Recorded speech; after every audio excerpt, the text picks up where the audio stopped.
भागवत पुराण दूसरा स्कंद दूसरा अध्याय।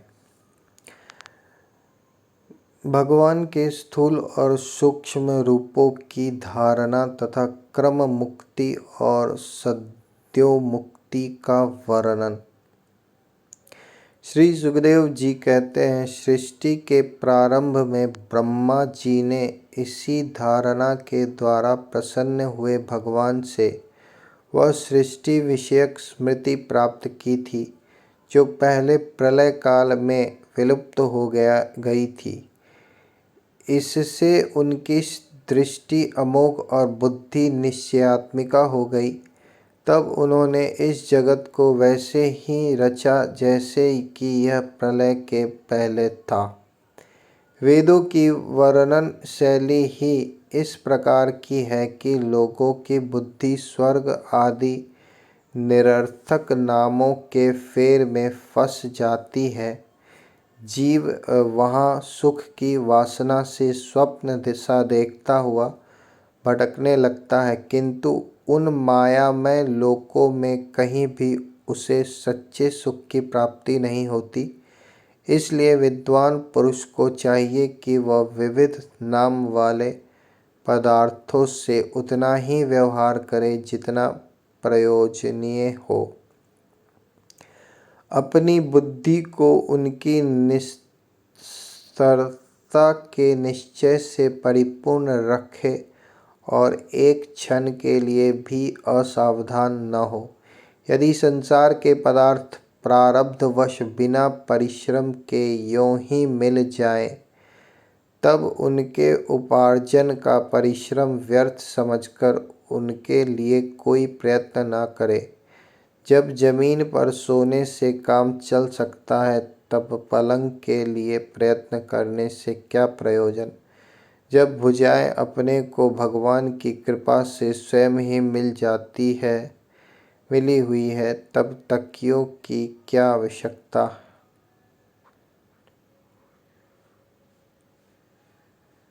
जब अंजलि से काम चल सकता है, तब बहुत से बर्तन क्यों बटोरें। वृक्ष की छाल पहनकर या वस्त्रहीन रहकर भी यदि जीवन धारण किया जा सकता है, तो वस्त्रों की क्या आवश्यकता। पहनने को क्या रास्ते में चिथड़े नहीं हैं। भूख लगने पर दूसरों के लिए ही शरीर धारण करने वाले वृक्ष क्या फल फूल की भिक्षा नहीं देते। जल चाहने वालों के लिए नदियाँ क्या बिल्कुल सूख गई हैं। रहने के लिए क्या पहाड़ों की गुफाएं बंद कर दी गई हैं। अरे भाई, सब ना सही, क्या भगवान भी अपने शरणागतों की रक्षा नहीं करते। ऐसी स्थिति में बुद्धिमान लोग भी धन के नशे में चूर घमंडी धनियों की चापलूसी क्यों करते हैं। इस प्रकार विरक्त हो जाने पर अपने हृदय में नित्य विराजमान स्वतः सिद्ध आत्म स्वरूप परम प्रियतम परम सत्य जो अनंत भगवान है, बड़े प्रेम और आनंद से दृढ़ निश्चय करके उन्हीं का भजन करें, क्योंकि उनके भजन से जन्म मृत्यु के चक्कर में डालने वाले अज्ञान का नाश हो जाता है। पशुओं की बात तो अलग है, परंतु मनुष्यों में भला ऐसा कौन है जो लोगों को इस संसार रूप वैतरणी नदी में गिरकर अपने कर्मजन्य दुखों को भोगते हुए देखकर भी भगवान का मंगलमय चिंतन नहीं करेगा। इस असत विषय भोगों में ही अपने चित्त को भटकने देगा। कोई कोई साधक अपने शरीर के भीतर हृदयाकाश में विराजमान भगवान के प्रादेश मात्र स्वरूप की धारणा करते हैं। वे ऐसा ध्यान करते हैं कि भगवान की चार भुजाओं में शंख चक्र गदा और पद्म है। उनके मुख पर प्रसन्नता झलक रही है। कमल के समान विशाल और कोमल नेत्र हैं। कदम्ब के पुष्प की केसर के समान पीला वस्त्र धारण किए हुए हैं। भुजाओं में श्रेष्ठ रत्नों से जुड़े हुए सोने के बाजूबंद शोभायमान हैं। सिर पर बड़ा ही सुंदर मुकुट और कानों में कुंडल है, जिनमें जड़े हुए बहुमूल्य रत्न जगमगा रहे हैं। उनके चरण कमल योगेश्वरों के खिले हुए हृदय कमल की कर्णिका पर विराजित हैं। उनके हृदय पर श्री वत्स का चिन्ह एक सुनहरी रेखा है। गले में कौस्तुभ मणि लटक रही है। वक्षस्थल कभी न कुंभलाने वाली वनमाला से घिरा हुआ है। वे कमर में करधनी, अंगुलियों में बहुमूल्य अंगूठी, चरणों में नुपुर और हाथों में कंगन आदि आभूषण धारण किए हुए हैं। उनके बालों की लटें बहुत चिकनी हैं, निर्मल, घुंघराली और नीली है। उनका मुख कमल मंद मंद मुस्कान से खिल रहा है। लीलापूर्ण उन्मुक्त हास्य और चितवन से शोभायमान भौहों के द्वारा वे भक्त जनों पर अत्यंत अनुग्रह की वर्षा कर रहे हैं। जब तक मन इस धारणा के द्वारा स्थिर न हो जाए, तब तक बार बार इन चिंतन स्वरूप भगवान को देखते रहने की चेष्टा करनी चाहिए। भगवान के चरण कमलों से लेकर उनके मुस्कान युक्त मुख कमल पर्यंत समस्त अंगों की एक एक करके बुद्धि के द्वारा धारणा करनी चाहिए। जैसे जैसे बुद्धि शुद्ध होती जाएगी, वैसे वैसे चित्त स्थिर होता जाएगा। जब एक अंग का ध्यान ठीक ठीक होने लगे, तब उसे छोड़कर दूसरे अंगों का ध्यान करना चाहिए। वे विश्वेश्वर भगवान दृश्य नहीं, दृष्टा है। सगुण निर्गुण सब कुछ इन्हीं का स्वरूप है। जब तक इनमें अनन्य प्रेममय भक्ति योग न हो जाए, तब तक साधक को नित्य नैमित्तिक कर्मों के बाद एकाग्रता से भगवान के उपर्युक्त स्थल रूप का ही चिंतन करना चाहिए। परीक्षित, जब योगी पुरुष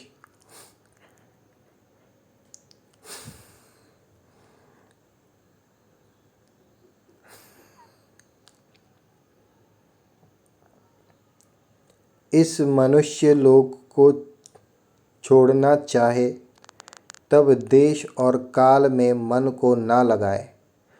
सुखपूर्वक स्थिर आसन से बैठकर प्राणों को जीतकर मन से इंद्रियों का संयम करे। तदंतर अपनी निर्मल बुद्धि से मन को नियमित करके मन के साथ बुद्धि को क्षेत्रज्ञ में और क्षेत्रज्ञ को अंतरात्मा में लीन कर दे। फिर अंतरात्मा को परमात्मा में लीन करके धीर पुरुष उस परम शांतिमय अवस्था में स्थित हो जाए। फिर उसके लिए कोई कर्तव्य शेष नहीं रहता। इस अवस्था में सत्व गुण भी नहीं है। फिर रजोगुण और तमोगुण तो बात ही क्या है। अहंकार, महत्त्व और प्रकृति का भी वहाँ अस्तित्व नहीं है। उस स्थिति में जब देवताओं के नियामक काल की भी दाल नहीं गलती, तब देवता और उनके अधीन रहने वाले प्राणी तो रह ही कैसे सकते हैं।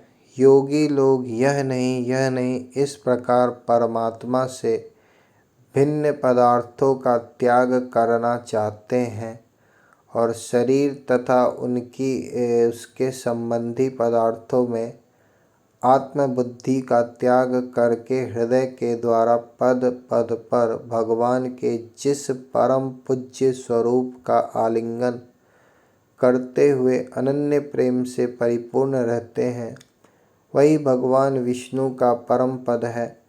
इस विषय में समस्त शास्त्रों की सम्मति है। ज्ञान दृष्टि के बल से जिसके चित्त की वासना नष्ट हो गई है, उस ब्रह्मनिष्ठ योगी को इस प्रकार अपने शरीर का त्याग करना चाहिए। पहले एड़ी से अपने गुदा को दबाकर स्थिर हो जाए और तब बिना घबराहट के प्राणवायु को षट चक्र भेदन की रीति से ऊपर ले जाए। मनस्वी योगी को चाहिए कि नाभि चक्र मणिपूरक में स्थित वायु को हृदय चक्र अनाहत में, वहाँ से उदान वायु के द्वारा वक्षस्थल के ऊपर विशुद्ध चक्र में, फिर उस वायु के धीरे धीरे तालु मूल में विशुद्ध चक्र के अग्र भाग में चढ़ा दे। तदंतर 2 आँख, 2 कान, 2 नासिका छिद्र और मुख, इन 7 छिद्रों को रोककर उस तालु मूल में स्थित वायु को भौहों के बीच आज्ञा चक्र में ले जाए। यदि किसी लोकों में जाने की इच्छा न हो तो आधी घड़ी तक उस वायु को वहीं रोककर स्थिर लक्ष्य के साथ उसे सहस्त्रार में ले जाकर परमात्मा में स्थित हो जाए। इसके बाद ब्रह्मरंध्र का भेदन करके शरीर इंद्रियादि को छोड़ दे। परीक्षित, यदि योगी की इच्छा हो कि मैं ब्रह्मलोक में जाऊं, 8 सिद्धियां प्राप्त करके आकाशचारी सिद्धों के साथ विहार करूं अथवा त्रिगुणमय ब्रह्मांड के किसी भी प्रदेश में विचरण करूं, तो उसे मन और इंद्रियों को साथ ही लेकर शरीर से निकलना चाहिए। योगियों का शरीर वायु की भांति सूक्ष्म होता है। उपासना, तपस्या, योग और ज्ञान का सेवन करने वाले योगियों को त्रिलोकी के बाहर और भीतर सर्वत्र स्वच्छंद रूप से विचरण करने का अधिकार होता है। केवल कर्मों के द्वारा इस प्रकार बेरोक-टोक विचरना नहीं हो सकता। परीक्षित, योगी ज्योतिर्मय मार्ग सुषुम्ना के द्वारा जब ब्रह्मलोक के लिए प्रस्थान करता है, तब पहले वह आकाश मार्ग से अग्नि लोक में जाता है। वहाँ उसके बचे खुचे मल भी जल जाते हैं। इसके बाद वह वहाँ से ऊपर भगवान श्री हरि के शिशुमार नामक ज्योतिर्मय चक्र पर पहुँचता है। भगवान विष्णु का यह शिशुमार चक्र विश्व ब्रह्मांड के भ्रमण का केंद्र है। उनका अतिक्रमण करके अत्यंत सूक्ष्म एवं निर्मल शरीर से वह अकेला ही महर्लोक में जाता है। वह लोक ब्रह्मवेत्ताओं के द्वारा भी वंदित है और उसमें कल्प पर्यंत जीवित रहने वाले देवता विहार करते रहते हैं। फिर जब प्रलय का समय आता है, तब नीचे के लोकों को शेष के मुख से निकली हुई आग के द्वारा भस्म होते देख वह ब्रह्मलोक में चला जाता है। जिस ब्रह्मलोक में बड़े बड़े सिद्धेश्वर विमानों पर निवास करते हैं, उस ब्रह्मलोक की आयु ब्रह्मा की आयु के समान ही दो परार्ध की है। वहाँ न शोक है, न दुख, न बुढ़ापा है, न मृत्यु। फिर वहाँ किसी प्रकार का उद्वेग या भय तो हो ही कैसे सकता है। वहाँ यदि दुख है तो केवल एक बात का, वह यही कि इस परम पद को न जानने वाले लोगों को जन्म मृत्यु में अत्यंत घोर संकटों को देखकर दयावश वहाँ के लोगों के मन में बड़ी व्यथा होती है। सत्यलोक में पहुँचने के पश्चात वह योगी निर्भय होकर अपने सूक्ष्म शरीर को पृथ्वी से मिला देता है और फिर उतावली न करते हुए 7 आवरणों का भेदन करता है। पृथ्वी रूप से जल को और जल रूप से अग्निमय आवरणों को प्राप्त होकर वह ज्योति रूप से वायु रूप आवरण में आ जाता है और वहाँ से समय पर ब्रह्मा की अनंतता का बोध कराने वाले आकाश रूप आवरणों को प्राप्त करता है। इस प्रकार स्थूल आवरणों को पार करते समय उसकी इंद्रियां भी अपने सूक्ष्म अधिष्ठान में लीन होती जाती हैं। घ्राणेन्द्रिय गंध तन्मात्रा में, रस तन्मात्रा में, नेत्र रूप तन्मात्रा में, त्वचा स्पर्श तन्मात्रा में, श्रोत शब्द तन्मात्रा में और कर्मेंद्रियां अपनी अपनी क्रिया शक्ति में मिलकर अपने अपने सूक्ष्म स्वरूप को प्राप्त हो जाती है। इस प्रकार योगी पंचभूतों के स्थूल सूक्ष्म आवरणों को पार करके अहंकार में प्रवेश करता है। वहाँ सूक्ष्म भूतों को तामस अहंकार में, इंद्रियों को राजस अहंकार में तथा मन और इंद्रियों के अधिष्ठाता देवताओं को सात्विक अहंकार में लीन कर देता है। इसके बाद अहंकार के सहित लय रूप गति के द्वारा महत तत्व में प्रवेश करके अंत में समस्त गुणों के लय स्थान प्रकृति रूप आवरण में जा मिलता है। परीक्षित, महाप्रलय के समय प्रकृति रूप आवरण का भी लय हो जाने पर वह योगी स्वयं आनंद स्वरूप होकर अपने उन अनिवारण रूप से आनंद स्वरूप शांत परमात्मा को प्राप्त हो जाता है। जिसे इस भगवन्मयी गति की प्राप्ति हो जाती है, उसे फिर इस संसार में नहीं आना पड़ता।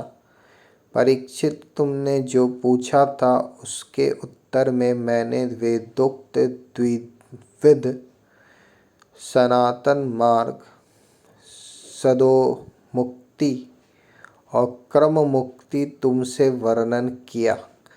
पहले ब्रह्मा जी ने भगवान वासुदेव की आराधना करके उनसे जब प्रश्न किया था, तब उन्होंने उत्तर में इन्हीं दोनों मार्गों की बात ब्रह्मा जी से कही थी। संसार चक्र में पड़े हुए मनुष्य के लिए जिस साधन के द्वारा उसे भगवान श्री कृष्ण की अनन्य प्रेममयी भक्ति प्राप्त हो जाए, उसके अतिरिक्त और कोई भी कल्याणकारी मार्ग नहीं है।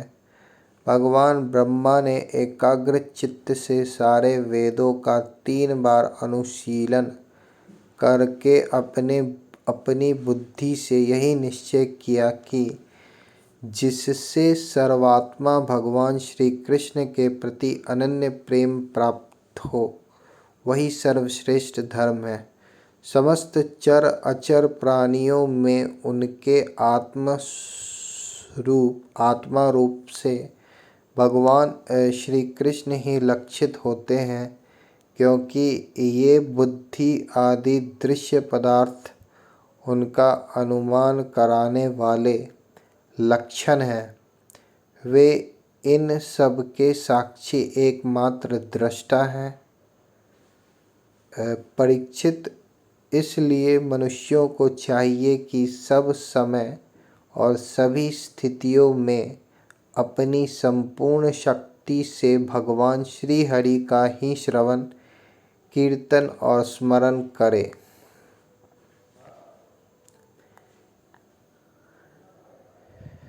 राजन, संत पुरुष आत्म स्वरूप भगवान की कथा का मधुर अमृत बांटते ही रहते हैं।